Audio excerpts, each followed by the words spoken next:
right, y'all. Welcome into another episode of TFU. Yeah! Y'all know what that stands for. Every time we try to bring you guys an exciting new guest in the house, we got musician, producer, man of many talents, David Ruffin Jr. in the house. Yeah. Welcome to the show. Wow, right? You just cut right to the chase, huh? That's right. Welcome to the show. Okay. Welcome to the show. Thank you for having me. It's a pleasure to be here. I'm excited to see what we all unfold here today. That's right. Today is a day of greatness. You, my friend, born into greatness. Your father was in the Temptations. Everyone knows who the hell the Temptations My father are. was the Temptations. Was the bro. Temptations. Exactly. There you Talk go. about it. So what was it like growing up? Where were you born at? How did that come about? How'd your parents meet? You know what I mean? Was your mom like in the crowd loving the Temptations? Your dad was like, let me just bring her. Let's go. And then you got here. How'd it go? How'd you guys, how was young life it's as funny. a young Temptation? I'm from Detroit, of course, born and raised, Yep. right? But how they met, how I came into existence was them meeting in Baltimore. And my mom went with a couple of her friends to go see they didn't even know the Temptations were going to be there. Okay, were the Temptations big at that particular time? They weren't big yet. No. Okay. They were on a promo tour. Oh, okay. Okay, so they just starting out. Yeah. I want to say she went to go see Sam Cooke, but I'm not sure. Don't Okay. quote me on it's in her book. Her book is my memoirs, Life After Temptation. I love it. Ooh, Nice. I like that. That was nice. That's nice right there. But she went to go see a whole different act, and my mom was a pretty shy person, but she I guess she saw them up there, but Right. she wasn't like ooh goo over anybody up there. Right. The group that she wanted to see hadn't performed yet. Mm-hmm. So they just in the back of it was outside. It was the back. Oh, okay. So- back as far back as you could go, dang near from what she told me or I recollect. And she said, she saw other people seeing them, but she wasn't really seeing them. But Right. at some point, he saw her, and I think he saw her before they performed, and everybody that was around him was saying, yo, you see that chick over there? Look at her, look at her, look at her. They were not saying that for him. They were saying that for themselves, like, I'm about to holler. Right? And next thing you know, they were on stage, or right before they went on stage, but he said that he wanted to make his approach first, and that it really boiled down to being the first of them to holler. And he scored. There you go. I Now, guess was he? Because he started as he started as a drummer in the band, right? absolutely wrong. No, he didn't. No, Damn. no. The internet Wrong takes us down again. Wrong fact. No, he didn't start off as the drummer. With the Temptations? No. He was a drummer. Yeah. He was a drummer. Yes, he did drum. But it was not for the Temptations. So he was or already during. Yeah. So he was already going This was down. something that had happened and it wasn't even a thought at the time. No, that's not true. But he was a drummer, but not for the Temptations. So that That's happens just a me. lot in here. It's okay. One time the internet told me it was this dude's birthday. Yeah. We brought a freaking cupcake in and some candles and shit. And he was like, it's not my birthday. And he's like, the internet's been wrong for years. Like, we had to set the story straight. Yeah. Oh, Let's find out man. what else the internet is dead ass wrong about. So he was up there serenading your mom. Yeah, so they met, and about I guess 2.5 years later, I was born in Detroit at Hudson Hospital in '66, and hot summer day, July 1st. That's dope. I bounced around with them until we moved into this big house on Parkside. Mm-hmm. And, my father was still touring, but Mom's was holding stuff down and was acknowledging the relationship. I mean, the fame had had him, kind of tripping on, who he was, and his popularity was so huge. And before that, he wasn't getting the looks from the ladies like he ended up getting. Mm-hmm. And so because of, for all intents and purposes, or lack of a better word, because he wasn't as attractive as everybody else, he wanted to take advantage of that. And even though he was in a relationship, just like a lot of artists today, before and after, even though they're in a relationship, they're still out there doing stuff. So, but he came home, he came home there. That's where home was. And they were together. They broke up, I guess the first time I was maybe 8. Then they got back together before I was 9. Then they broke up again. And then my mom left him, and then we went to LA for a year, and then we went back. Yeah, I mean, where do I stop? What was your relationship like with your dad throughout the whole thing, or when he came home, or later on when you grew up, I guess? My relationship with my father was dope. To be the son of a rock star. Right. He lived that life too, and I mean all of the bad stuff that comes with that rock star life. All of the drugs, all of the bad hours, all of the bad decisions, all of the women, all of the alcohol, all of that. So, I mean, when he was checked in, he was all right for the most part. I mean, a lot of times he was home. There was a time in his career where, he wasn't doing so great. So he was home a lot. And for me, it was cool. But right. It wasn't for everybody else because he didn't have money. And when he didn't have money, things didn't get paid. And people had attitudes. And then he didn't do well with people having attitudes. So, I mean, it was a roller coaster. As it was happening in your childhood, did you notice what was happening? Later on the road, you realize all the struggles your father was dealing with? I didn't notice. I barely noticed when I was 10. I barely noticed. I was a real shy, timid, scared kind of kid. My father was crazy and often drunk or often high. My mom was kind of always upset and or afraid. My sisters were mean, except for my Nene. My eldest sister was always mean. So I was always afraid. I was always kind of like in the corner, afraid to kind of express myself or voice out. But then, I, of course, like any other kid, I could be mischievous. But I didn't notice what he was going through until I was on the reunion tour with him. And then when he noticed that I could tell what was going on with him, he kind of put me in check and was like, yo, ignore that shit. Stop looking at me like that. It got so bad to where he sent me home because I was just like. You could see him. Yeah. Yeah, you could see him. As afraid of him as I was, as intimidated as he wanted me to be, I still had empathy for him.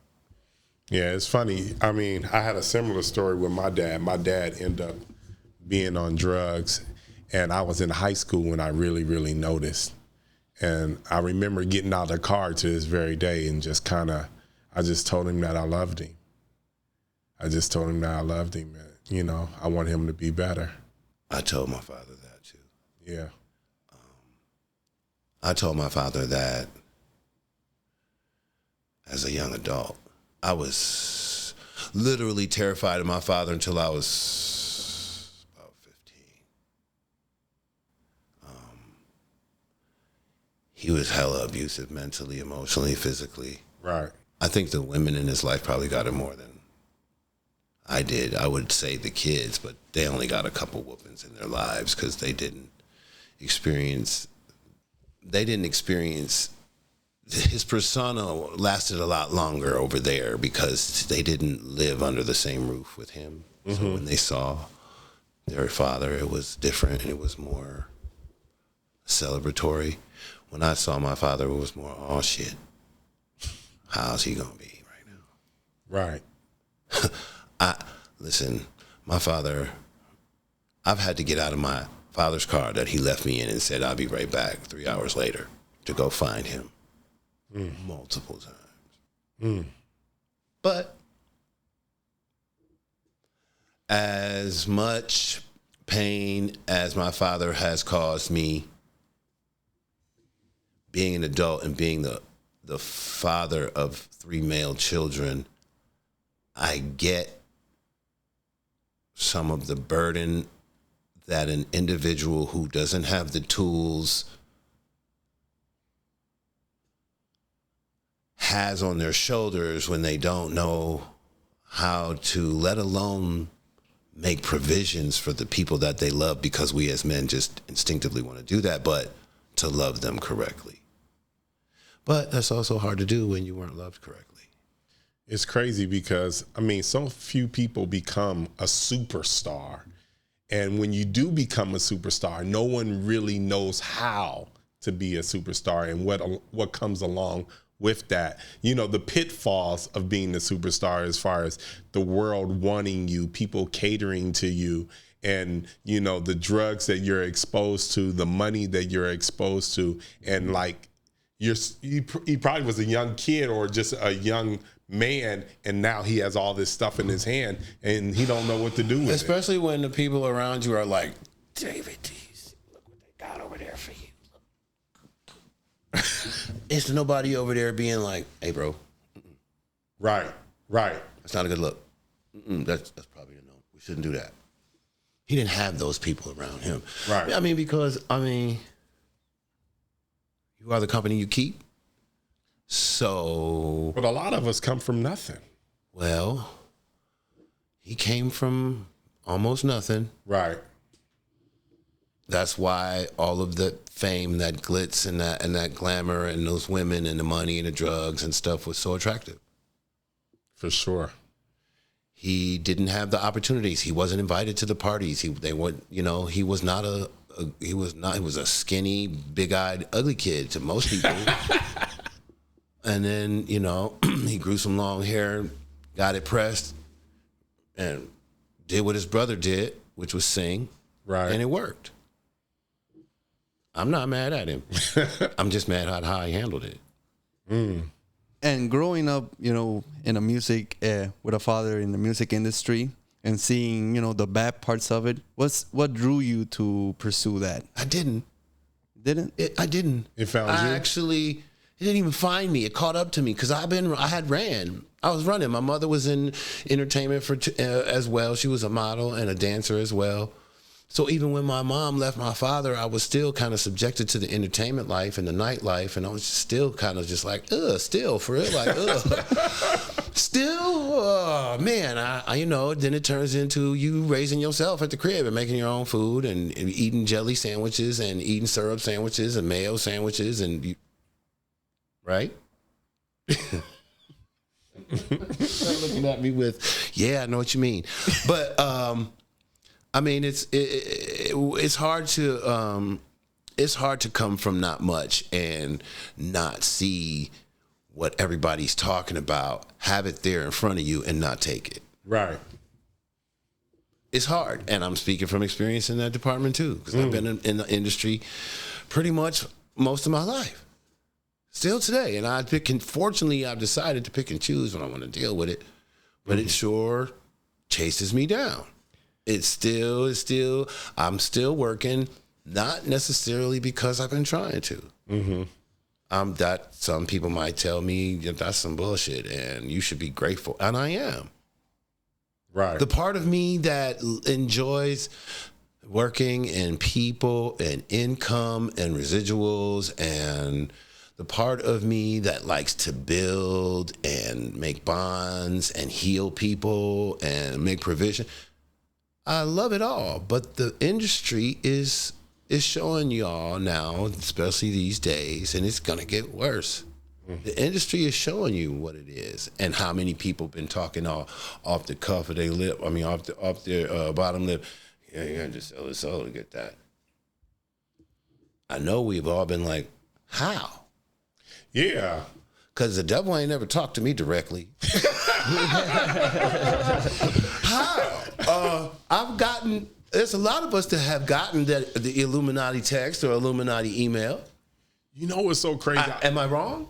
Have you? Well, have you? Yeah, for sure. No, Have you? I've been asking for it. I've been waiting. When you get it, I'm I used to think that won't. too. And they won't. But then when I they won't first saw email it, when I first saw it was in the flesh. It wasn't an email. When I first saw it, it was right in a room like this. You know what's you look at that. No, look, you too can have that. But nah, man, you know who I am? I'm sorry. I'm not. I don't mind paying the dues. But I'm not groveling. I'm not begging. I might ask twice. There you go. I might ask twice. I might be like, yo, I got this dope ass song for you. You should hit me up. And you won't. Because you're about that bullshit. I'm going to see you again. I'm going to be hella cool. Even though inside I'm like, oh, here's this buster. Hey, man. Remember I told you I had that joint for you? Look, this is what it sounds like now. And then it's somebody that they don't like, or somebody that they're in competition with, or somebody they want to hate on. And I'll be like, I got one for you. And if you don't be like, all right, bet, I'm in the studio, or all right, bet, let me read that, then I'll never again put that out there. And it's not for a punishment. It's because that energy should be used on somebody who would appreciate it. Right. Again, people think I have a silver spoon in my mouth, or that my life was easy. It was not. My father was an alcoholic and a drug addict, and didn't plan, and didn't save, and bought gaudy things. This nigga bought one of 70 Gucci Cadillacs made in 1976. Damn. But guess what? He didn't like the color of it, so then he had it shipped back and got the white one. So I'm saying, like, that was such a waste of money, and he had 4 children that he should have been making provisions for. But he wasn't thinking like most of the men who were in the game to make provisions for their family. We now remember when you probably still might be doing it, but remember when he still does it. Remember when you used to be like, fuck it, fuck that, I don't give a fuck. But you're not that no more. You can't front. Once you become a parent, once you care more about your mother and her health, or your father and his health because they're close to dying, or you just found someone that is actually connected to you in DNA as a new child, something's going to click in you. Not always, but if you're lucky, something's going to click. And you're going to stop being in the street, and you're going to start caring more, and it's going to start showing in the things that you do and the people that you keep and the circles that you're with. My father didn't have those kinds of energies. Mm-hmm. All he had was people trying to take from him, and people trying to pay him with favors and promises and drugs, and as I don't know, all the big shoes wanted to rip him off. Everybody that was above him, from, and no shade, but Otis and Shelly on up. Just even when he got his own solo deals, he really ruined those himself. But it was already kind of crappy deals that he was getting. But here in the case is this movie, right, has my father looking like, I got people talking about, I hope there ain't too many rules and this and that and the other, and your father was the shit in this movie, right? Mm-hmm. But my sisters and I did everything in our power for some years.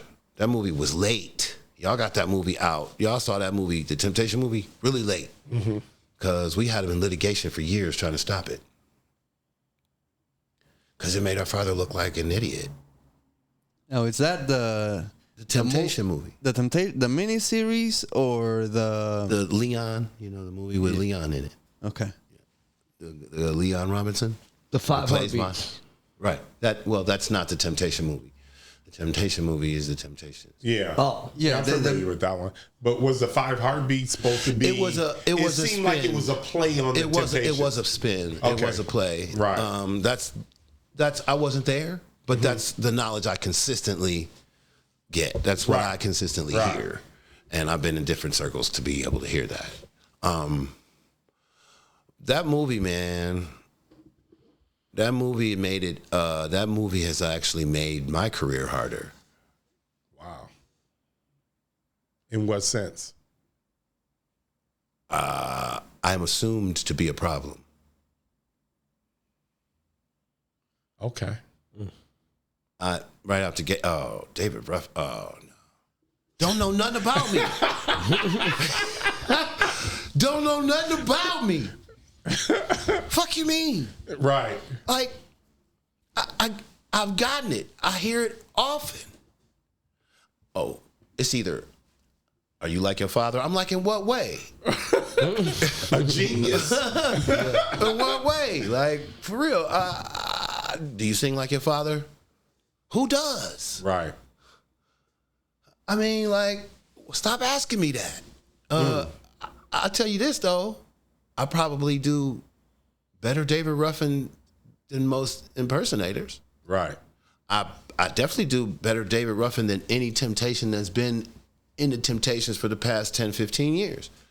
I do a better David Ruffin than all of the dudes that sang David Ruffin songs in that group. Did you ever think of taking that position? Take? Did they Otis offer didn't that? want, never has been an offer, and I know every one of the Temptations. But see, none of the Temptations had any power ever after Melvin died. Nobody had any power. Nobody. They were just all pawns on a chessboard where all of the good pieces were gone. And it was just Shelly and Otis. No shade, wherever the hell y'all see this. I don't care. I know what it is, and you do too. But it sucks, man. They don't have those two cats. They didn't want me to be involved. I think it was more Otis than Shelly. Because I think Shelly, being what I know was initially the brains behind it, he would say that would be a great move to have David Ruffin Jr. in the Temptations. That sounds dope as hell. It makes sense to me. But I don't. Yeah. But I see Otis, right, periodically throughout life, and he gives me this, "Oh, David Jr., come here," right, energy. And I come to him in that moment, and it's all, "Oh my God, you look great," and what are you doing? And I want to hear your stuff. And I promise you, the last 4 times, maybe 5 times that I've seen Otis, and he said, "Get in touch with me," and this person has my number, and that person is my manager, and he never gets back. So it's not even that. It's okay. It's bad enough you don't. I could clown. I could probably finally do David Ruffin and the Temptations because I can clown. Right. I can. I don't just do though. Feel me? You see the difference? I'm not that dude that's just going around just doing shit. I can. And I will if I feel like it or if the money's right. Right. But to do David Ruffin, you should get money to do that. That shit is hard to do. David Ruffin, singing David Ruffin songs how David Ruffin does, there's less people out there recording themselves and putting it on YouTube or putting it out, showing them doing a David Ruffin song and expect to be taken seriously. There's less people out there in the world with that. Now, well, if anybody's doing David Ruffin, it should definitely be David Ruffin Jr. I can do it. Wild as hell. I mean, I can do it. I'm doing it with the Sons of Motown. I've done it with the Sons of Legends. I've done it with the Sons Shadows of Legends. I've done it with different productions. He's seen you do. Oh, I know he has. He's had to. It's too much. It's just. You did on that TV show, no? Did you sing My Girl? I did. What was that TV show? I can see your voice on Fox. There we go. And the funny thing is, right, I didn't even sing that right because it was recorded. I pre-recorded it. That first part, me singing My Girl, that was a recording. I recorded at the show. I recorded that. And me recording and me live is two different things. And I did my best to do a live recording in the studio. But that second song, that was where y'all saw me go. And they didn't want to go. I was like, I want to do My Girl. And they were like, no, we want you to do this song. And I was like, all right, bet. I'm not trying to create no waves. This is a cool opportunity. Let's get me on national television too. Let's keep it real. Let's go ahead and do that. Right. So the show was cool, man. I almost made it to the end. That's all I wanted to do. I just wanted to be the last singer standing. But the young lady blew it for herself. Well, not all the way. She wound up getting 100,000, so I'm not mad about that. I'm glad to be in part of that part. That was the best thing. Now, are you able to, because obviously I don't know what's going on with the estate, but are you able to do what you want with, like if you wanted to just be like, I'm going David Ruffin and it's If I was my father's only son and my sisters weren't hating everything I do. Damn, sisters. Shit. Wow. Everything I do. I've tried to bring things to the estate. No movement, no action, but I'm definitely not going to talk no shit about them on this platform. So, But it's not like the Tupac estate, because recently we found out it's owned like by white people. Yes. It's a bunch of white people that own the Tupac estate. well, That's problems. We have a problem, Josh. that is not. There's no cost to Houston with that. That's our we still own it, and here's why. So the reason that these companies or these white people even end up owning is because we've had quite a few firms come to us to try to buy us out. Right. It's crazy. That happened to my grandmother. My dad is John Dolphin, and John Dolphin owned Dolphins of Hollywood. He did songs with Sam Cooke and all these people out there. He's actually one of the first black producers ever, and he actually was bought out by a group. I can't remember the name of the group, but they actually bought out my grandmother's publishing. And the one thing that my grandfather told my grandmother is never sell it. She said you can lease it out, you can do all these different things, but do not license it. ever sell it. Ever sell it. And unfortunately she did. How does the licensing work with the Temptation music? We are a fraction of those permissions. I'll just put it like that.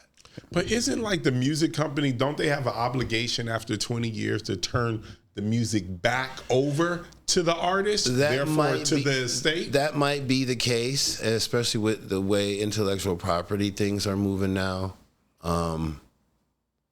But I'm letting my sister, who is the executor, my eldest, I mean, she's kind of complacent. And I've tried over the years. This is not the one that was always mad and mean when you were younger, right? Oh. She's just kind of cool with, now she's agreed to make moves. We all have, however, but back in the day, even as close as 5 years ago, she just was like cool with how things were. But now we might be partnering up with a licensing company. But that would be exclusively for blowing up the brand of David Ruffin in general. I love it. And we're all on the same accord that there needs to be more, and there should be more merch and so forth and so on. So that's coming. I love it. Reverting back to when you were a kid, I heard a crazy story. You were babysat by Michael Jackson? Michael Jackson was your babysitter? That is wild. Was that when you were in LA? I heard you say we came to LA for a year. No, this would have been in Detroit, and this would have been in Motown, and this would have been in an area where like the kids had a dedicated area to be. Yeah. And there were times when he was the oldest and telling, How old was Mike at the time? Telling other kids what to do.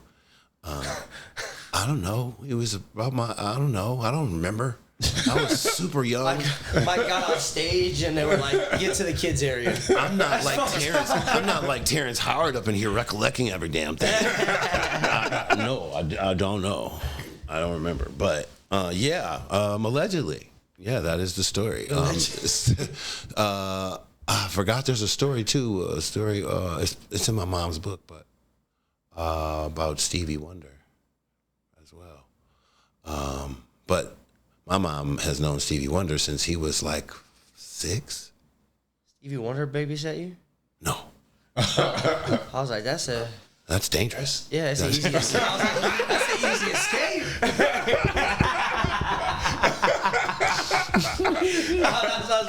I was like, damn, she just leave me.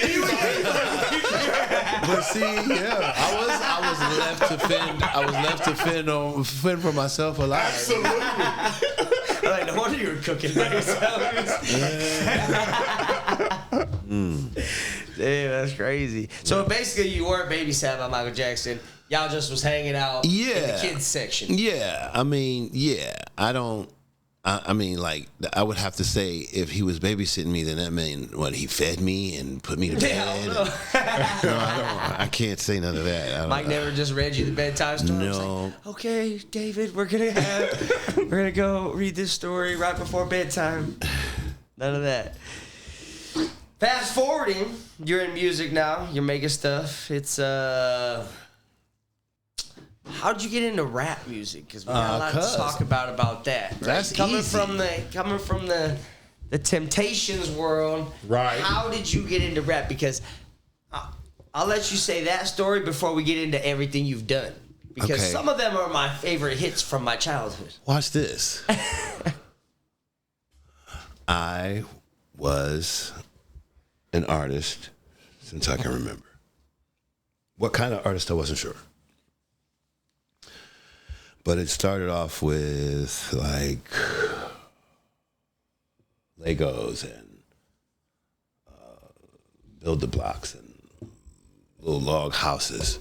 And it turned into like making mansions out of mud for my matchboxes. And then it turned into me drawing those mansions. And then it turned into me drawing cars. And then it turned into me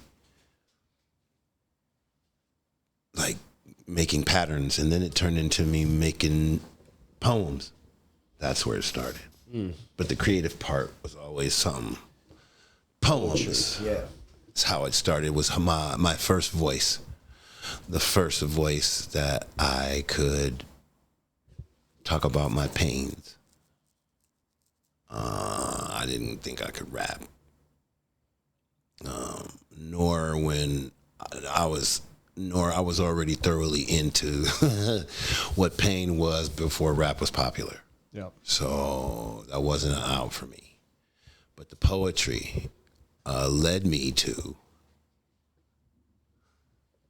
rapping. So now some of the first songs you were... Wait, you're getting ahead of me. Yeah, go ahead. I rapped. I went from poetry to rap, and I rapped for about a year and a half, and I was in a group called Fifth Chapter. But I was rapping, and my group was not really sure if I was to be doing that. But then I shared it with my father, what I was doing rapping. Mm-hmm. And he was not having it. Yeah. He was not having it. He was like, "What is this?" I said, "It's rap." He was like, "Oh," he called it something. What did he call it? He called it hippity hop, or he called it bippity. He called it something that they used to call it. I think it was something he used to get accused of. Because he said it to me with so much hate and disdain. I was like, "What?" He was like, "No, you're not going to do that. And if you're going to do that, I'm not fucking with you on the music." Damn. Literally, I'm not fucking with you on that music shit. That's some whack ass trendy shit that's gonna be gone in a minute. He was wrong about that part. As fuck.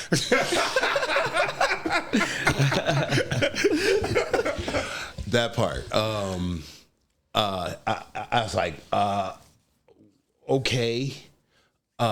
He was like, yeah, I'm out of here. Get away from me with that. And I went back to the homies and they were like, what happened? And we were like,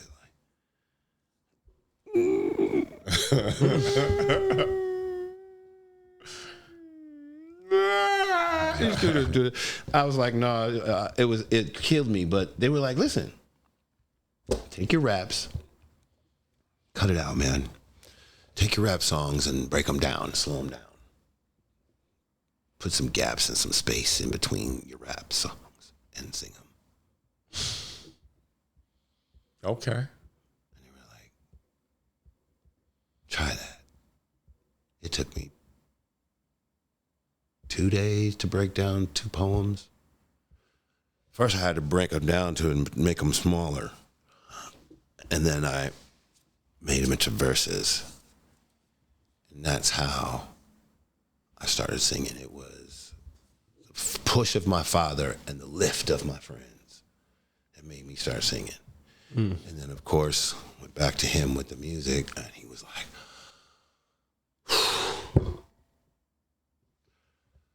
thank God. That's what I'm talking about. Yeah. Thank you, son. That's so much better. Oh, so he did approve. He did approve. Once you slowed it down. Yeah. So he was into it. He thought it was dope then. Yeah. Oh, okay. He was like, yeah, that's... You onto something now. Yeah, that's more like it. And then I told him, he was like, really? That's what you did? I didn't tell him my friends told me to do that, but I said, yeah, that's what I did. And he was like, wow. He knew you had the gift. He was like, wow, that's crazy. I wouldn't have thought of that. Shit, or you would have said, hey, son, what you should do with that is really cool. Is slow that down. That's what I would have said to my son.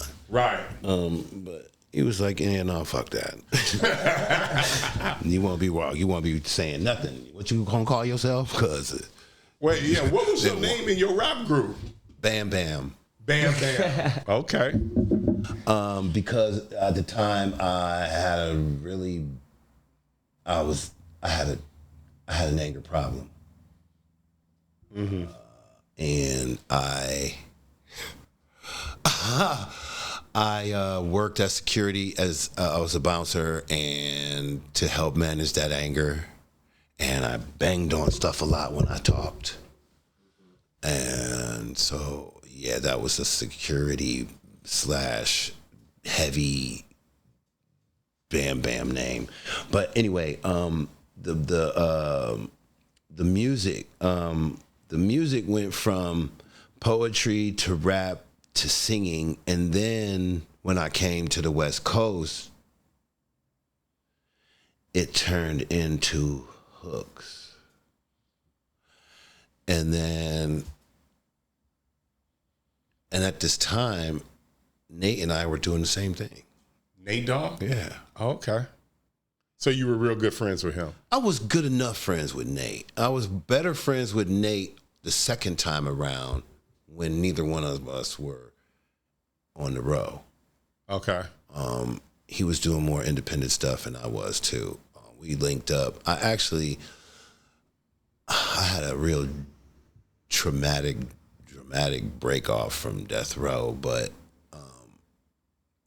when I was out doing these, I was touring the United States, and this one particular play was the producer lived across the street from Nate Dogg, and he had slipped up and told me one of the days that I was over there at rehearsal, and this is in Sherman Oaks, or Calabasas, Sherman Oaks, and I went one day, and my producer was like, "Hey, something," and Nate.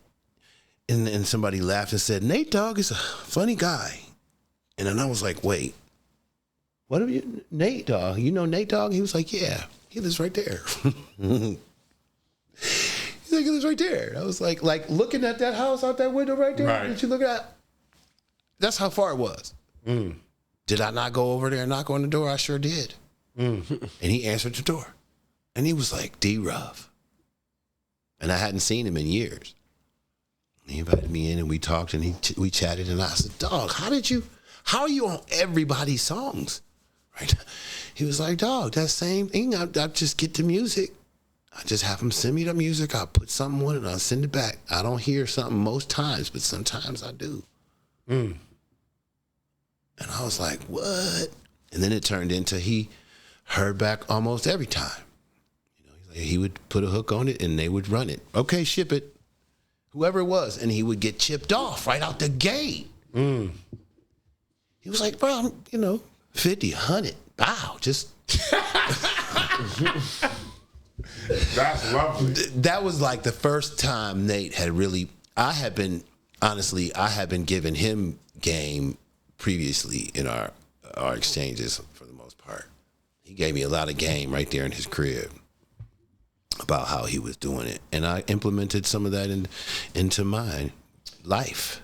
So now your poetry, were you writing those same songs that you were giving out then, and in your poetry you were just in the room like, bitches ain't shit but hoes and tricks?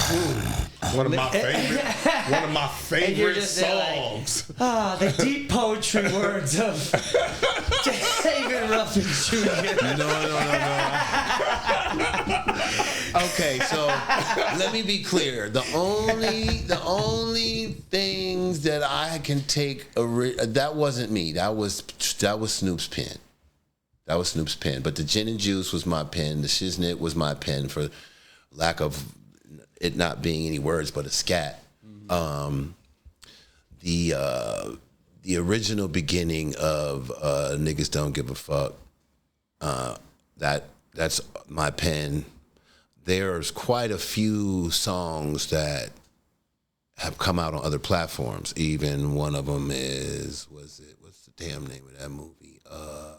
Poetic Justice. Was it Poetic Justice? Yeah, it was Poetic Justice, I think. Tupac, yeah, Poetic Justice. There was another one, Deep Cover. Ooh, have you ever heard? Okay, so have you ever heard of a group called the Almighty RSO? That's hilarious. Wow. Okay. That turned into Made Men. Wow. Heard of Mad Men. I guess it doesn't matter. I guess I was thinking about a song called Sanity and Almighty RSO that I did that was in a movie. I think it was in Belly. If I remember correctly. So, dog, I honestly have lost track. Here's the real one, though. What part of Gin and Juice is your pen? Rolling down the street, smoking Indo, sipping on gin and juice. Just that. Just that one? That's good enough, though. Just that. That's song. Not me on the laid back with my mind on my money and my money on my mind. That's not me. The first half is all Did you me. sing that? Or did That's you me. record that? I recorded that. That's my voice. Yeah. And I wrote that on the way to the studio in Dre's car. In the front seat of a Mercedes 300 convertible. Now, are they saying it happened in a different way? Yeah, bro. I recently saw that shit. I don't want to get mad about nothing. I don't want to get mad about nothing. I just came from Thailand. I'm on some like real chi and I'm on some real peace right now. But fuck, bro, they are doing this again. So every few years, there's some more gin and juice something going on, right? Every few years. And every few years, somebody else is releasing another version of the song. And now, people are really taking for real that Snoop saying in a video that his great uncle something is how this got started. But it's not, it's all not just a false, they're creating a false narrative, a false, fake history to it. So has it always been that way, or did they just start doing this weird fake narrative because they're dropping the gin and juice alcohol and now they need some sort of story? Or like, has it always been weird, or is now it weird because the liquor's coming out? And what's up with the liquor? You're the one who wrote gin and juice, no? No, look, man, you got me stuttering. I've been waiting for your publishing check. I've been waiting. I don't even want to get to that. I don't even want to get to that part. Let's hold up. I've been waiting for y'all to say, let's do this song again or right.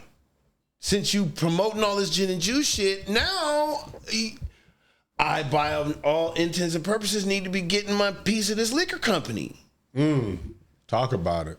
I mean, like, y'all pretending I don't exist again? Well, unfortunately, there's too many people that know that that's me. Did you get the credit? No. No. Were you a paid writer in the session? No. Because I know Dre is supposed to be famous for paying people they put the song in front of them and then everyone gets the writing. Nigga, I lived at Dre's house for almost 8 months with Dre. Ooh. No. That's another reason. Like, people think I'm pissed at Snoop. But I didn't get pissed at Snoop until he started pulling people back into death row and not hitting me up. When he said, I'm going to make sure everybody gets right that was wronged, and everybody starts getting their money, I should have been top 10. What was your role in death row? Because I know you kind of briefly talked about it. What was your role and what was your relationship with Suge?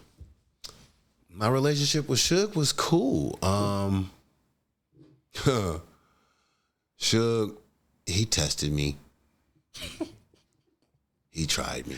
He seems to do that. He had me in that office up there, pinned in the room, daring me to slap box with him because I had boxing experience. And I was like, nah. And the fact that he got up out his chair and with them two big-ass Buntry, with his bodyguards there at the front door, you know, everything is intimidation. Yeah, you knew what it was. But I wasn't even concerned with them because I had already known what it was. Like you said, number one. Number two, I felt like he was just testing my energy. Right. And I stood to the energy. We didn't box. We, air a little bit up there in that office in front of his desk, but we didn't box. And it's funny because he started telling me about shit about myself and about where I came from and what circumstances I was dealing with back in Detroit that I hadn't shared. But he was like, yeah, I can find out anything. He told me I was on probation, and I didn't tell nobody I was on probation. Nobody knew that. My manager knew it, but he didn't. I know he didn't tell nobody.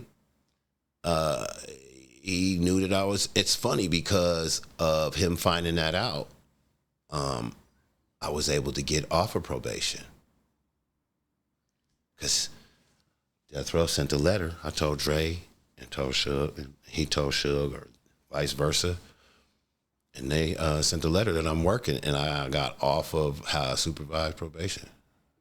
Were you ever around for these classic things we always hear about Suge as far as roughing people up in the office, the Eazy-E incident, like when I wasn't there. Okay. But I've seen people come out of an interior dwelling bloody. A normal meeting at Death Row. You come out bruised up. I have seen him intimidate people. I have been in the room. I have even felt it. Again, I was up in that room, and I was more intimidated by him in himself than than Yeah, security. he wasn't a small guy. Nah. He wasn't a small guy. I used to see Suge all the time because when they would come to clubs. So when they would come to club, there'd literally be 30 to 50 of them. And they would come straight to the front of the club and go right in. And everyone there, security, everyone, no one moved, no one said anything. But once they came in the club, it was complete chaos.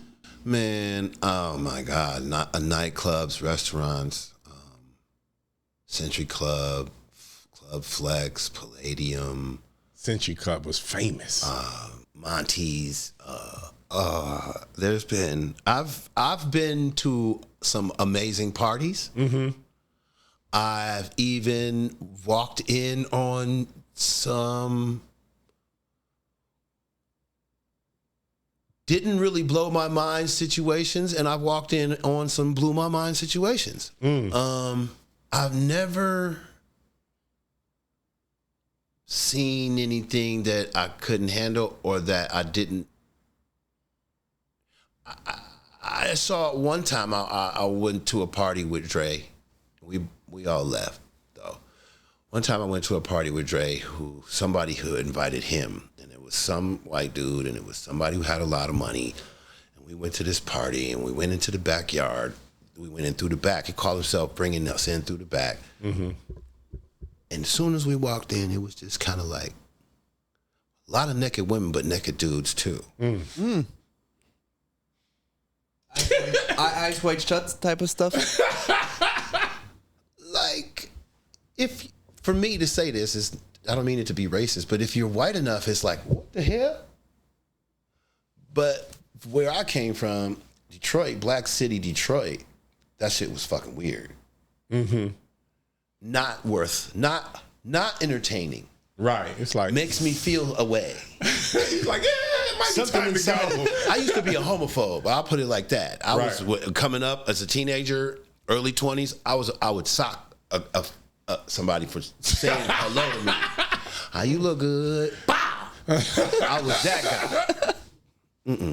I'm not that. But we walked into a situation that was a little bit too uncomfortable. And I was glad that everybody that I was with looked at it the same way. So it's funny because there's a lot of people asking me these days, especially because there's so many rumors. There was even a rumor that somebody had a video of me doing cocaine at a naked party. It's not true. Didn't happen. Right. I wasn't at a naked party, and I don't do cocaine. But there were situations. I never was offered no devil shit as far as I was concerned. Mm-hmm. I've been offered some devil ass deals, but on some weird or alphabetic level. That's LBG. Right. I just don't know what they are. I was never really seeing anything strange. I mean, the normal threesomes and stuff like that. Mm-hmm. Okay, I've seen that. 2 homies and 5 females. I've seen that. Right. They want to call that an orgy. I've been a part of that. It's not. I mean, it's not. Whatever.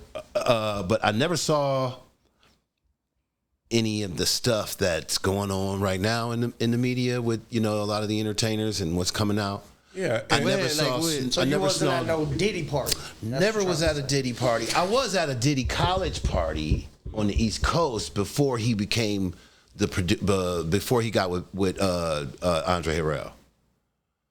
Before he got Bad Boy, I met a couple times and been to a couple of his parties. Did you know Andre Harrell? I did not.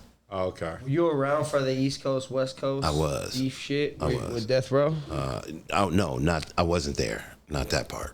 No. How did you end up signed to Death Row? Well, here's the thing. On paper, I wasn't. Mm. But it's a lifestyle. Whether you're getting paid for it or not, if you are Death Row, you are Death Row. And you are and will be, and Snoop could probably tell you this, lucky to be able to lose that energy or that branding. Because when I left and I was putting everybody on a lawsuit. Y'all don't notice. And when I left, Suge blackballed me.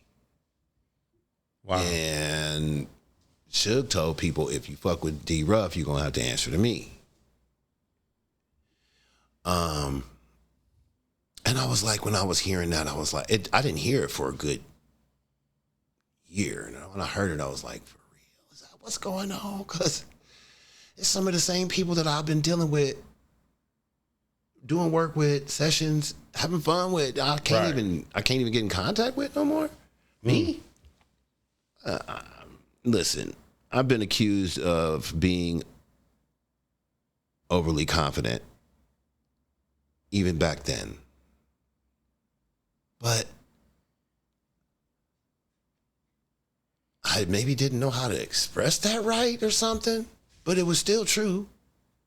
I did think and believe, and in my mind, in my perspective, Mm-hmm. I was dope. And I deserved to be heard, not because of who my father was. Right. So that's what the D Ruff thing was. And now that this gin and juice thing has got so much momentum, bro. Have you ever thought about even trying to get your publishing, getting that rights on gin and juice? First of all, gin and juice in that line has got to be one of the top 5 all-known rap lines or songs of all time. Bro, For sure. VH1, Top 5. VH1 has it as the number 8 hip-hop song of all time. Wow. But that lyric specific, rolling down the street, smoking Indo, sipping on gin, it's like, Yeah. gotta be top 5 lines in rap. I mean, Drake used that line in one of his diss songs. Drake, use your line? Call the fucking lawyers. No, you're real with that. That might be the That's first. better. That might be the first gateway. There you go. Especially seeing he's gonna have to be doing a whole lot of bending over lately. Damn. I hope not. But anyway, I don't wish that on Drake at all. He sure did bite off too much, though. I Oh, swear that to last God. one, yeah. That didn't go well. He bit off way too much. You're right though. That, and I didn't know that. And thanks for putting that. Did you hear what he just said? Because like the Use it line again? is on the track is Family Matters, and Right. he's just making fun of Kendrick. I know that you like to put gin on your juice. Right. He did say that. Oh, God, I heard it myself. Now that you say that. Yeah, bro, the gin and juice thing, bro. I have been for easily 30 years. So at first I was hiding because I had a lawsuit on death row. I was kind of hiding a little bit. Well, you felt like Suge and them were looking for you. Oh, I know. Yeah. Definitely that is what he's saying. Now he's behind bars. To the point where it did happen that Suge literally called me on my phone while I called myself being on the low, under the radar and hiding out. He did call me and say, D-Ruff, you know I know where you are, right? Ooh. I said, oh, shit. I said, oh, shit. No, you don't. He said, yes, I do. I said, no, you don't. And he was like, you in the valley. And I was like, And? To his credit, you didn't go very far.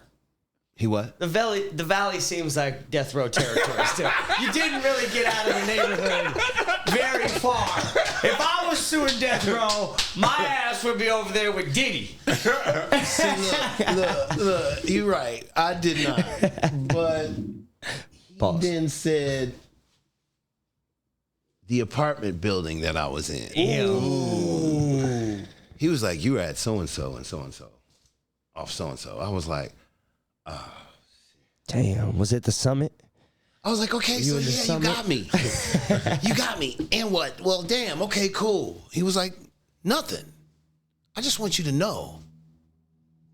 I've been to where you was. If I wanted to get to you, I can. I was like, wow, okay, cool. That make you want to hide more, or you was like, no, I might as well just come out. No, it made me be like, well, cool, because that's really the only thing I ain't never, this is new shit to me. I'm from Detroit, man.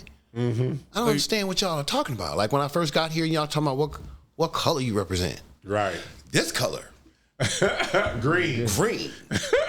I don't know when, I never chose sides. And being at death row, I could see on a number of occasions I was looked at like I should be choosing sides. Well, I didn't like red. I didn't rock red clothes. So, Now, did you have to be conscious of that though, going into the studio? You was like, fuck, I gotta take this off. I did. Black. I didn't, right? But I felt like I should. And for me, I was more like the Crips in the clique than I was like the Bloods in the clique, because the Crips in the clique, okay, like I'm down to scrap just like anybody else, but it seemed like the Crips wanted to have fun, and it seemed like the Bloods just wanted to punk everybody.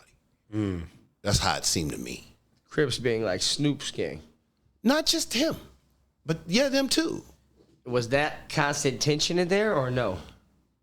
I felt like it was Like always Crips and Bloods, just always in the same. Like that's wild. But see, no, wasn't no Bloods around other than Ham or Buntry. You know, that's one of Suge's favorites. You know, security might have been Bloods. Dre didn't bring nobody around. He brought people from other sets and other not gangs, other sets or other cities even. So I never really saw any divisiveness in that. But at death row in itself, it was like, okay, majority of the people who were there that were creative were either just normal people or Crips.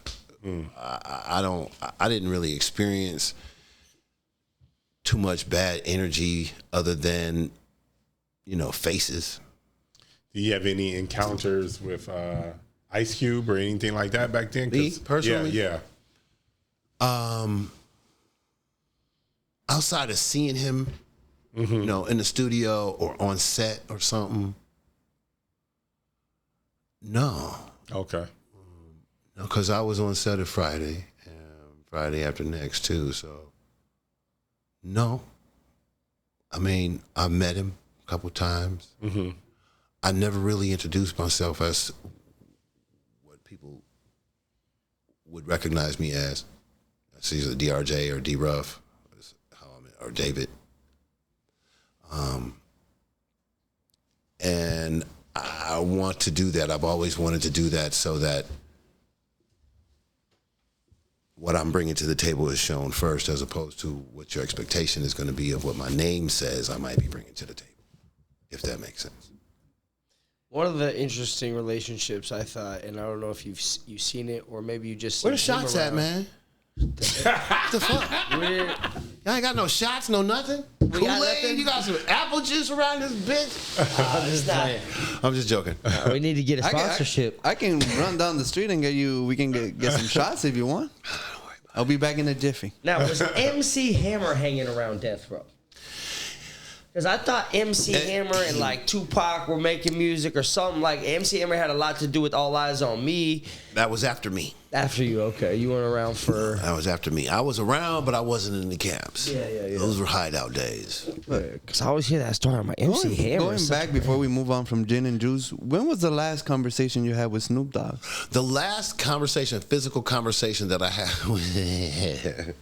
The last physical conversation I had with Snoop Dogg was in a club on Sunset. I forget what it was called, but the Roxy.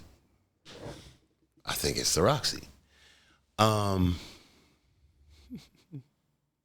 saw Snoop Dogg in the bathroom of this club where I don't remember if he was performing or I was.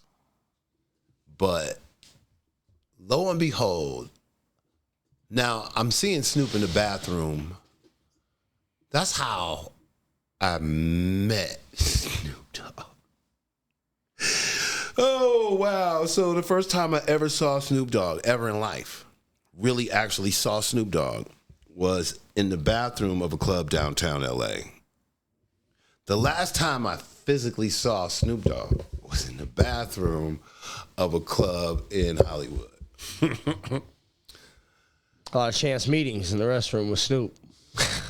I like meetings in the bathroom. The first one I didn't speak to him, but the last one I did, and here's why. Because the time that I saw Snoop before that, he was putting his hands on me. Him and 9 other motherfuckers.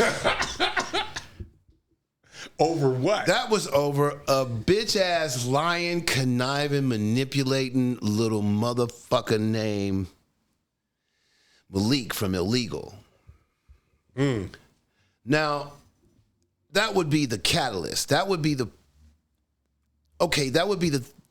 push me over the edge for them to, I guess, do something to me, because there was already people upset and jealous that I was living at Dre's house. Well, back to the story of this little bitch-ass motherfucker that made Snoop put his hands on you, and why his hands were on you. What happened, and how far did it go? Did y'all throw hands? Did Me you and just Malik. get choked up? Me and Malik. No, Snoop.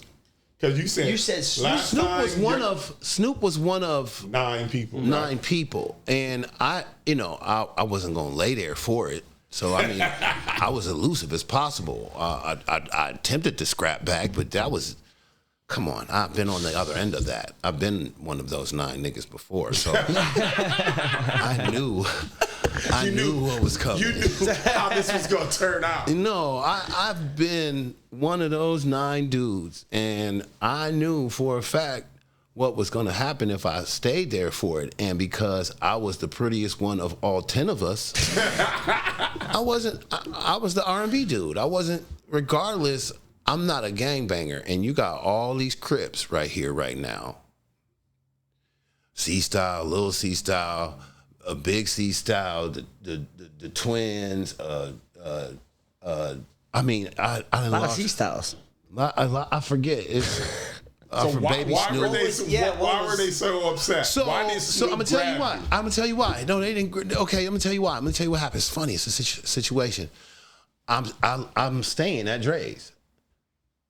The group Illegal, Jamal and Malik. How old are you at this point? I don't know, 28. Okay. So they're younger than you? Yeah, they're kids. Yeah. Okay.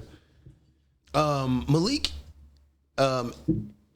okay, he was initially staying with Snoop. This is the funny part. He was initially staying with Snoop. And Malik had been a problem. He had been causing havoc. He had been a 12 or a 10-year-old or something like that running around stealing people's money and weed. He had been jumping in cars and driving them. And so I guess Snoop got tired of him. This kid was always he was just a rambunctious, just a hyperactive little asshole. And so I guess I guess I'm saying that because we were, but I don't know why. We were working on a project with Illegal, and Dre was the mastermind behind it. So then Dre was like, he can come stay with us. And I was like, ugh. And then Dre was like, yo, keep an eye on that nigga. And I was like, okay, I can do that. I guess while he's here at the crib. So, bro, he's there. And he is just giving me grief. He's been giving me grief for like 3 weeks. Always give me a problem. Every time we go to the studio, I mean, like, I would be even just driving, and he'd be sitting right there, and he just asshole shit. Just grab the whip for no reason. I mean, here I am now. I'm like, I'm a grown ass man. I'm like, listen here, nigga, here's some weed. Go somewhere and sit down and calm down. You know, like, I'm being hella cool with him, taking him shopping. I'm treating him like a little brother. Right. But he's still being a jerk. One day we at the house playing pool. And he said something slick. I don't remember what it was. And I said something to him that he didn't like. And he was like, yo mama. I was like, what? He was like, yo white ass, bitch ass mama. Ooh. And I was like, I took the pool stick that I had in my hand. Right there. Took the pool stick I had in my hand. I walked towards him. And turned the stick around. I have the thin end. And the heavy end is out here. And I went over to him and I was like, say your mama again. He said your mama. And I went like this with the pool stick. And I stopped it like way, this is his body. I stopped it like way here. Because I turned it around, it snapped, it broke in midair. Yeah. And the broken apart hit him in his arm. No blood, no nothing. Promise. He just got mad right there in the moment. He couldn't do nothing. He had to wait. He was stewing in it. I was, get over it, bro. I didn't mean to hit you that hard. It didn't hurt like that. He couldn't wait to tell on me.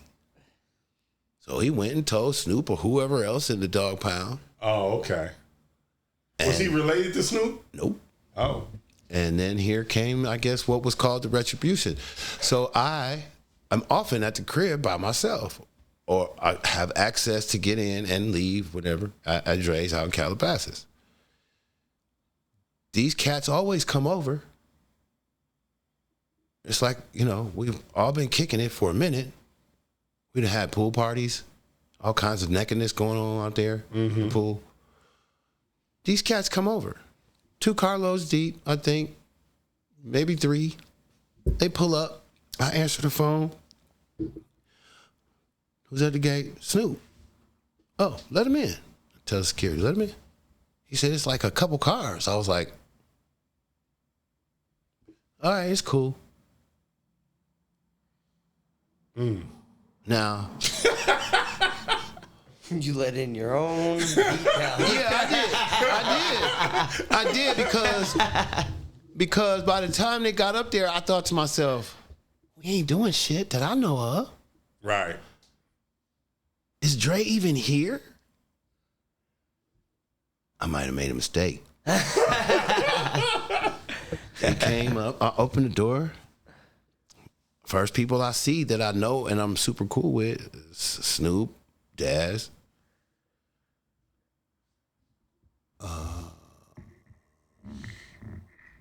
C-Style, I think, and it's Daps, and then I'm walking in, and then I'm minding my business, and they start making drinks or whatever, and I'm out by the pool. I'm out by the pool, and Snoop calls me in. He was like, that's little Snoop now, and he's Crip too. And I was like, okay. And he was like, he said that you put hands on him. I was like, come on, man, you know this little fool is full of shit. He's like, what happened? I said, yeah, I hit him with the pole. I hit him with the pool stick, but I didn't hit him hard. I was threatening. I was trying to make him jump, trying to make him flinch, trying to make him think he's fucking with me. And he was like, yeah, nah, but you hit him and you're going to have to pay for that, cuz. I was like, what you mean? And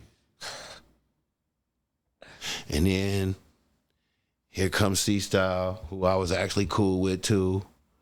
And he pulled me to the side. He was like, no. And we started walking towards outside, but at a different angle. And he was like, no. Ruff is cool. Some. And then as I was looking at him, I got snuck over here.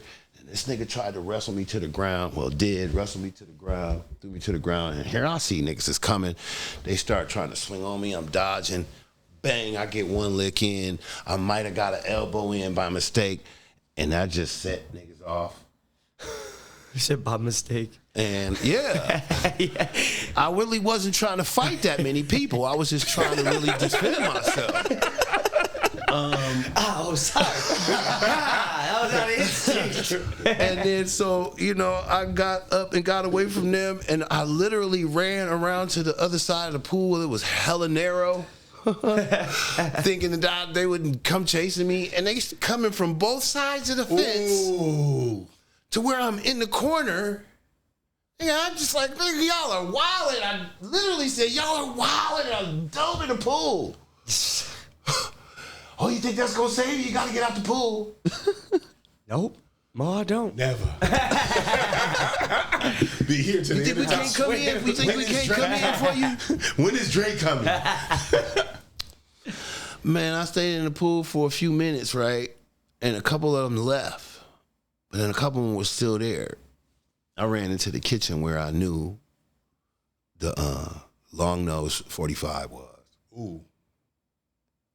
And I just grabbed it, and I went back outside, and I just waited.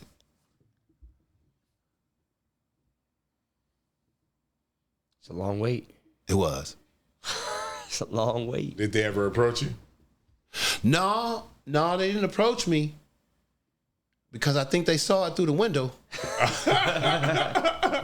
Now, I don't know if they had enough sense to know at this point that I was going to defend myself. I wouldn't give a fuck whose house I was in. Right. I was a little lumped up, bro. It might be. There's probably pictures out there. Yeah, I had speed bumps all over my head. You say long nose A whole lot of lumps. 45. You said long nose 45. That's not 6 shots, is it? Yes. There was 9 of them. I don't give a fuck. I guess you said 2 left, 3. Maybe you had 6 left. 6 of them. All I needed to shoot was one of them.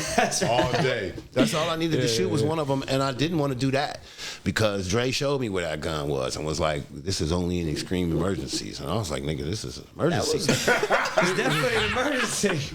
I mean, all kinds of things ran through my mind. Media, who I am, who they are. I was like, no, this is all bad. Long story short, that's why I got jumped. It was a combination of some jealousy. I had already been hearing some of them were jealous of what I was doing. I don't think, for the most part, it was Snoop, because listen to this, like, as far as I was concerned, as far as I knew, me, Snoop, Daz, and Corrupt were all cool. I mean, I had been to Snoop's crib by myself, playing Madden, fucking live, smoked out, passed out on the floor. I had been to Nate's, I knew motherfuckers. I had access to things. And that kind of threw me for a loop. But that this all came for me to tell you about the last time I saw Snoop Right. in the bathroom was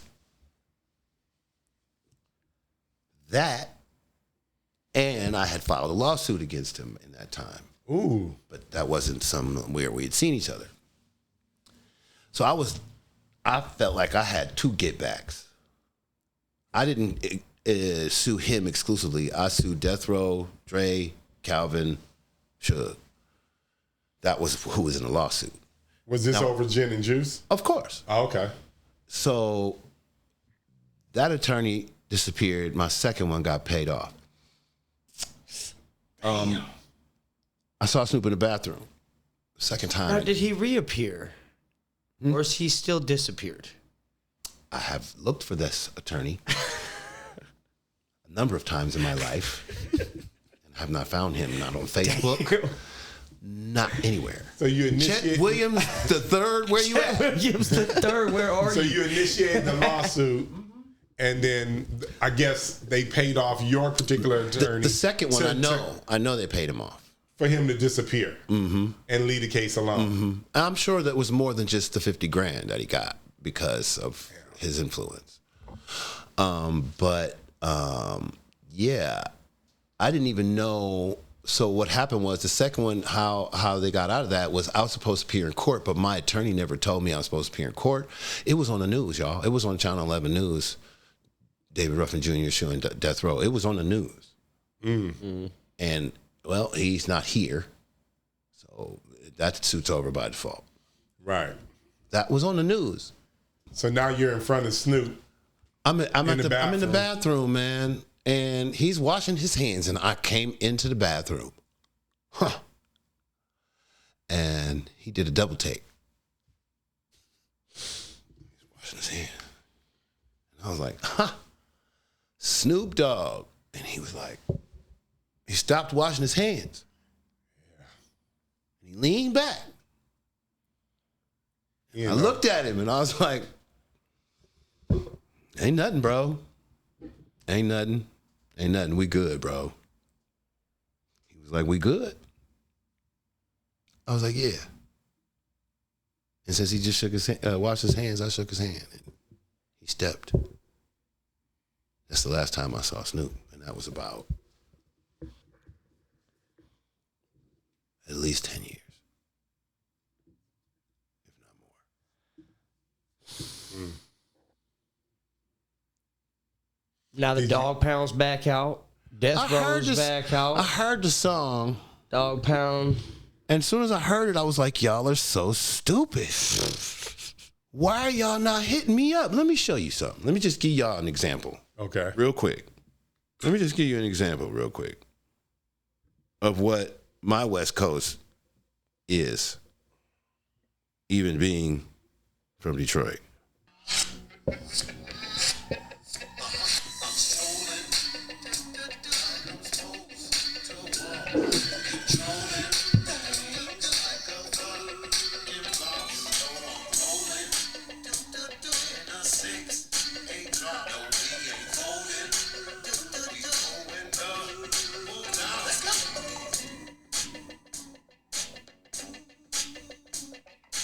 I like that.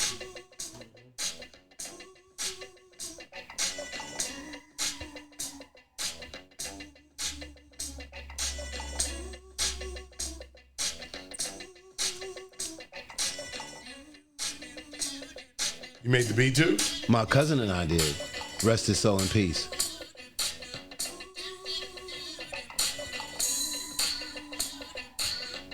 Be crazy. That's a good West Coast vibe. So what are you doing now? I know you got some music coming out. You gonna release that song? Huh? You gonna release that song? Which one? Strolling? No, I've been honestly, I made this song a year and a half ago with the exclusive intention to get it to Snoop, E40, and I wasn't sure about the third person I wanted on it, but I definitely wanted those two people. I was thinking Too Short third. Ooh, I was about to just say Too Short too. Yeah, And he out here in LA. it's the three people who I thought should be on this song. I got more. I got all kinds of West Coast, East Coast. I would love to have had the opportunity. I gave this song to somebody who said that they were going to get it directly to Snoop, and I told them to tell Snoop this. Let's make some new history. That's it. Why don't you just go up to his place in Inglewood? He always up there. I don't know nothing about where it. I don't know nothing. Oh, you don't know where it is? Mm-mm. Okay. Malik might still be up there. Little punk ass. Little Snoop might I'm going to do celebrity boxing. I'm going to do celebrity boxing this weekend, so I'm with the smoke. I told you. He's a grown ass man now. Who you boxing? EJ Bone Crusher. EJ, what's his last You name? fighting Bone Crusher? The Big ass rapper. The rapper? No, Bone Crusher, motherfucker, no. Skull Crusher. Skull Crusher. Sorry. Skull Crusher? E.J. Snyder. Are you gonna beat him? From Naked and Afraid, I think the show. I think it's the show. Am I gonna beat him? I don't fucking know. I plan on it. You know what I'd be interested in watching? A celebrity boxing match where it was like a big tournament of like legacy children. Like kids, like you, David Ruffin Jr. And then all the juniors, like, who's the fucking best junior? Who's the best junior? I know I am in a fraternity of a lot of famous people's sons and daughters. Oh, yeah? I know. Y'all got a group, like a support group? I mean, basically. Hell yeah. I mean, yeah, and I'm probably the founder. I'm probably the founder because I've bridged a lot of the gaps. Yeah. On purpose. I had a TV show in the makings years ago called Real Bloodlines. Sort of like that, but no gloves. That you were talking about who's the best junior. I'm the best junior. But yeah, man, this gin and juice thing has gotten crazy, bro. I'm trying to be very strategic. Are you currently suing them? No. What happened with the lawsuit? No, well, he said his lawyer walked away Right. from it. But are you able to still do that? Oh yeah, of course. I mean, I'm glad I waited. True. Because they just would have not made it or made it some other name. No, I think they would have probably came to you and been like, hey, let's all get out. Because once you get legal, they can't move around you. What's so funny is I've been living just fine, but I could be, and so should my family, be living better. I kind of think that I've always thought that I was gonna get it again anyway. I was gonna get the egg. I was gonna be as rich or as famous or as powerful as I wanted to be. Not so much, but that's okay. My kids are grown. I got a granddaughter. I got good friends. Do any of your kids do music? My eldest. Because the coolest thing about being a legacy is that legacy never stops. Because now your grandkids are the grandkids of David Ruffin. Yeah, my eldest is in music. Okay. Yeah. Y'all hear that? Hopefully. David Ruffin's granddaughter out there doing music. Y'all hear what Bob Marley's grandkids doing? Find her. Find her. That'd be David Ruffin's grandson. Grandson. Him. Find him. And then maybe his daughter, which would be his great granddaughter. It never ends. Hi, Milo. So what? And then you got a record coming out, no? Yeah. I actually have, man. It's your first record you're dropping. No. No? Or- No. I've dropped many. But I was supposed to have dropped on January 18th of this year. But things have happened and schedules weren't met and situations happened. And then I left the country because I was tired of what all was going on with my music. So I'm regrouping and I will be releasing. I got 4 albums ready to go. Hell yeah. Nice. Now, speaking of leaving the country, how was it coming back? I was fighting depression recently. Coming back to America. It's not a great place. I've right only now, been huh? back 3 weeks. And about a week ago, 5-6 days ago, I was getting a little glum on myself because of the experiences that I was having that I did not miss having. And It's seeming as though the American dream is becoming to leave. I've said exactly that while I was gone. I said, the American dream is a farce now. I don't know. They want to keep coming in here. I know why. Because everybody that's coming here is getting a bigger check than I made from the government in just taxes. So I'm just saying, I get it. They all want to come in here and get $20,000 a head. Get it. Lifestyle-wise, what was it like in Thailand? How long were you there? Slow motion. Slow motion. I was there a month.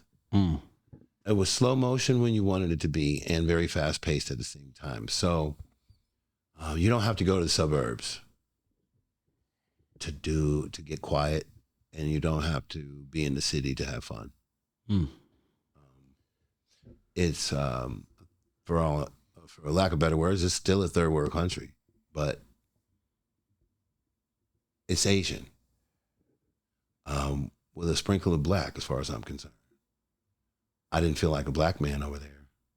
Nobody was looking at me because I never felt like someone was afraid of me.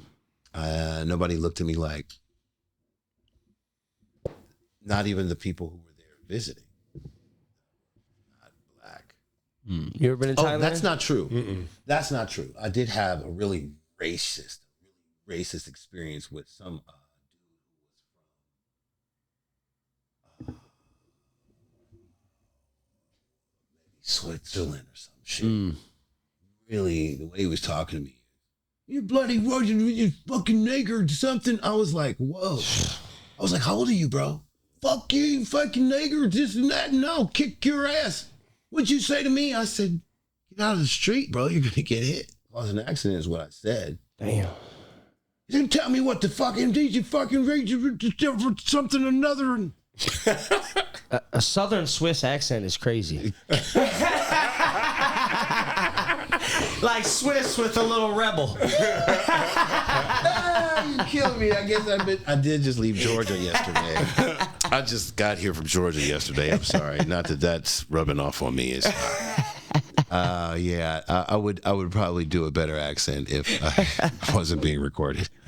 Shit. But your album though, what's it called? When's it drop? Do you have a drop date? Time of my life. I don't have a drop date. I had one, and actually, I had one January 18th of this year. And since I didn't meet it, I'm not gonna mislead anybody again. I already did that once. But Hook or Crook, it'll be this year. Hook or Crook. Yeah. I ain't never heard Hook or Crook before, but no, that's maybe an old Detroit terminology. By Hook or Crook. Yeah. Like do or die, like it's coming out. Yeah. Okay, Hook or Crook. Yeah. Got it. You got any fucked up questions? Not fucked like up, but just questions. questions. Yeah. What are your favorite Temptation songs? Wow. My favorite Temptation songs.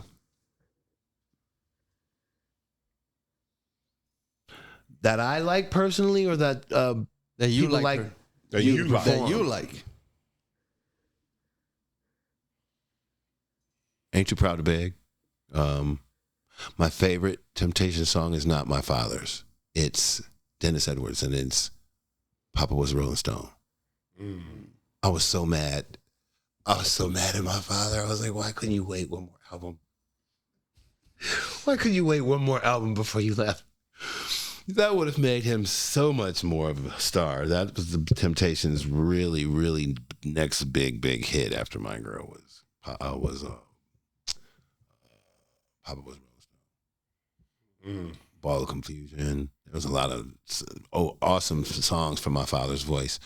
But my favorite song is probably Ain't Too Proud to Beg, Temptations, with my father, and then And the one that you like the most to perform? My Girl. My Girl? Yeah.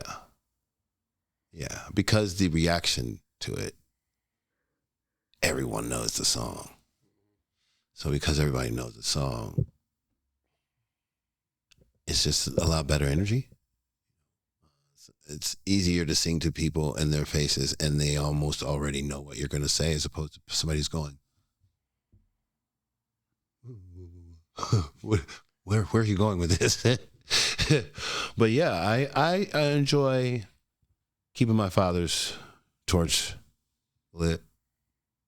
I enjoy doing it at my own pace, though. You know, if it was up to the world, I'd be doing it like the Temptations are now.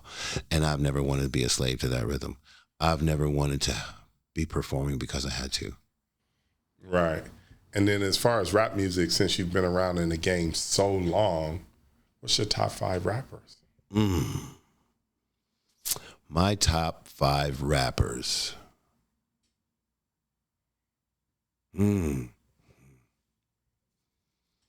For a variant of reasons. Wow, this is hard. I'm going to try to spread it across the map.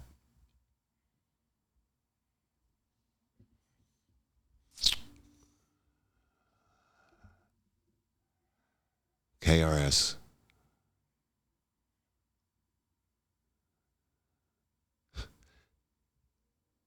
Heavy D.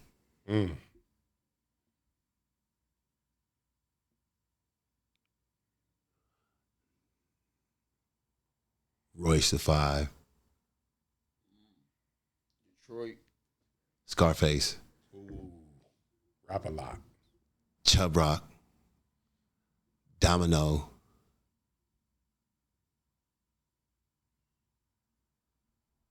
Cube. You said 5. I'm sorry. Nah, It's cool. It's cool. Right, seven's okay. Seven's okay. Top 7. And lastly, I want to clear up it because the drum thing came from me. My bad, Josh. I read the information online, but I also saw that your father was instrumental in building Motor Records. Is that Motown Records? Motown Records. My bad. Motown Records. He Is that wasn't true? instrumental, but he definitely made his contribution. Just like I did with Death Row. I helped paint some of those walls and bring some of that furniture in there. I hit my finger or two a couple times with a hammer. I helped build Death Row. I can actually say that. It was established before I came, but I helped make it a household name, and I helped build it. I helped build it both literally, blood, sweat, and tears. That's why I have it tatted right here. Blood, sweat, and tears. I literally helped build that, and I do know for a fact, and I don't mean this in a cocky way. I mean this in almost a sad way. A lot of people's careers would not be what they are if it wasn't for me. A lot of people, and Dre and Snoop being one of them, each. And the people whose lives, the money that generated, how it made their lives better, even other artists, family members, so forth and so on down the line. I made contributions, which is something that I wanted to do in this business, was make contributions and help somebody get somewhere. And I know inadvertently and by mistake, I've done that. I know I've inspired somebody. I want to sing like that guy on that hook on that song. What's your relationship now with Dr. Dre? And Non-existent. Did you have a relationship with Jimmy Iovine? Non-existent. Not really. Not really. My thing is this, bro. All of them cats you named, including Jimmy Iovine, because I was cool with him too. All of these cats, they all know who the fuck I am. And they all know what the fuck I did. Nobody made that song but me. If it wasn't for me, Dre changed one word in the car. Dre changed one word. He said, you should say, instead of gin and sacco, because that's what I had got turned on to, you should just say juice. I was like, that's juice? He was like, yeah. I was like, oh, that's dope, because he had turned me on to that weekend or recently. And I was like, wow. Gin and Sacco, something that West Coasters grew up on. That was a first like Thunderbird. So he was like, just say juice. I was like, that's dope. It makes it a lot more vast because I could definitely drink this with some pineapple. Definitely gin and Sacco don't hit the same. No. Well, Gin and Sacco. No, it doesn't. But at the time when I was looking for the words, see, I've always done that. I've always changed words from what my father didn't want me singing certain songs, so he made me change words that as a little bitty kid. That's why I started doing it. That's why I still do it to this day. And I know that it has bled off into a lot of other people in my life. Lifetime, I should say. And again, if that wasn't done, there would be a lot of things that didn't happen. And I've been quiet and I've been waiting for somebody to grow the fuck up. Now, wasn't who was taking a piss at the start of the song? The start of Gin and Juice is like some dude pissing. Yeah, I think it was Doc, if I'm not mistaken. I think it was DOC, if I'm not mistaken. So what happened between you and Dre? Was there an incident? Was there a moment? So the incident was for me. At his house. Yeah, the incident for me was that shit went down at his crib, and I thought he wasn't home. Come to find out, he was there. Ooh. Oh, when they were trying to beat you up. Yeah. And I didn't know this for like an hour. Where was he? Upstairs. In the back. In his room in the back. And I was like, you were here? I was like, how the fuck did you not come down and help? I didn't hear nothing. You didn't hear that. Outside your fucking window at the pool. No, I said I didn't hear it, bro. I just couldn't buy that. So you felt like he wasn't your friend. I felt like not only you say, okay, so you say you didn't hear it happen. But the 3 days after that you didn't say anything to nobody, there were no repercussions. Right. Nobody apologized. You didn't even tell me to make a claim on your house insurance. Oh, God. I wasn't that dude. I wasn't an ambulance chaser. Nigga, we could get in a fight. I got hit by a car, got the fuck up and went and played basketball. I mean, I was that kind of dude. I wasn't lawsuits. What, let's chalk it up. Mm-hmm. Chalk it up. Put your elbows off. I wasn't thinking like that. And again, I was also like, it'll be another time. Once I cut myself off from everybody, it'll be all right. I'll get mine. And I've gotten close. But I don't play the game. I don't do the Hollywood part. I'm not the puppet part. That's the part that hasn't helped me. When the song did come out, Gin and Juice, were you like, yes. Hey, oh, what's up? Did I get my credit? Is my writing? Is my publishing coming through? Well, see, man, because it was a hit day one. I thought my manager had everything intact, but I think because he had wound up on the song and I guess he got sidetracked because he's on the song. He initially didn't have his loot. He told me recently that he got some money, but I don't remember how. I know he's cool with Snoop. My old manager is actually cool with Snoop. And I told him recently, yo, man, say something to Snoop about your boy. So he wrote on the song too, your manager? He played bass on it. Oh, okay. He played bass on it. But he went from my manager to the session bass player. And he didn't mean to, I don't think he meant to drop me as an artist. But he did. And I certainly wasn't going to be like, hey, what about me? I was more so like, all right, you think that's your shot? Go ahead. And I actually stopped fucking with him too. Cause I'm like, if you know what happened to me and you want to fuck with them and you want to be in the studio and shit, that just doesn't show me that you fuck with me enough to not do that. Now, I get it. You need to make money. I get it. You're trying to make your own legacy. I get it.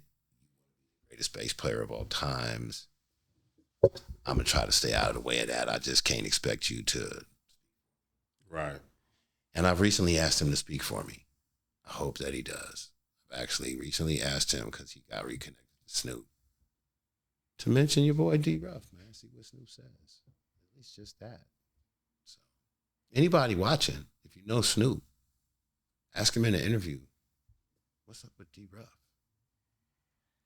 Yeah, Snoop, come over here to That's Fucked Up Podcast. Talk to Because your that's boy. fucked up. That's fucked up how you doing me. That's fucked up how you doing me. You know what it is. I know what it is. Dre knows what it is.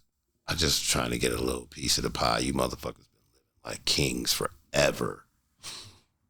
I'm still renting. Fuck out of here. Anyway. What's next? That's it. All right. That's our interview.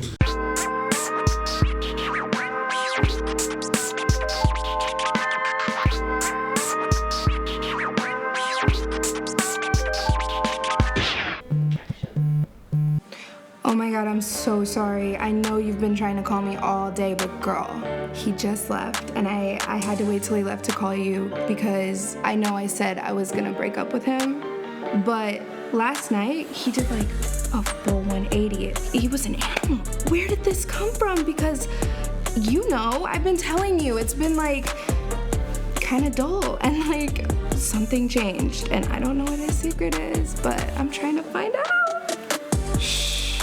His secret? Sword vitality.